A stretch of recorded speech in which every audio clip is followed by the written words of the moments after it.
One hard truth that I've had to learn over my career is that you're unlikely to fix or break the system. When I was a young idealist, I would go into organizations and I would see things and say, if we just change this, if we just did this in a better way, we could actually make the system better for everyone. And the reality is, the people in charge of the system don't want the system to be better for everyone. They're at the top, and if the system changes, maybe they won't be at the top anymore. So, from their perspective, there's no incentive to make those changes. And so, inevitably, these efforts fail, even if they seem like the most common sense thing in the world to you. And so at that moment, I think our inclination can be straighten our drab tie and push our non ergonomic office chair under our plastic cubicle desk and say, okay, I'm just going to live within the system now. And I actually think there's a middle ground, and it's where we should be living. You're not going to break the system or fix it, at least alone. But you also don't have to entirely give up. That's a recipe for not only not getting the results that you're probably getting paid for, but also for burning yourself out, slowly sucking your soul out, which is not good for anyone. And so here's how I try to get to the middle ground. Number one is define what your non negotiables are.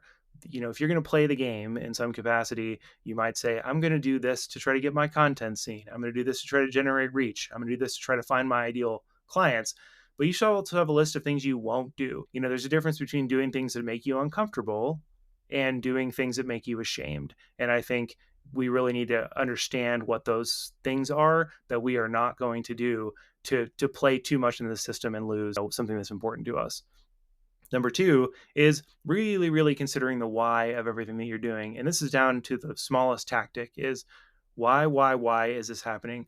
What are we doing? Why are we trying to do it? And playing that thread out to say, how is this likely to work? Because it's very easy, especially now, to get sucked into the just click the easy button, just take a shortcut. And when in reality, you're making a long term sacrifice for a short term gain. So you need to be thinking about those things in really every decision that you make. Finally, focus on being helpful. Decide who you want to help. It could be a prospect, it could be a customer, it could be a certain group of people, a colleague, or even something, grander or broader than that. And do what you do through that lens. I promise that that helps.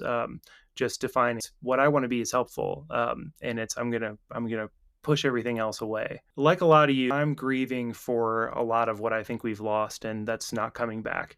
But that doesn't mean I get to give up. And if you're watching this, it doesn't mean you get to either. We still have a lot to give, and maybe even more now than before. And so let's just make sure we're giving it without losing our integrity and our empathy and our humanity.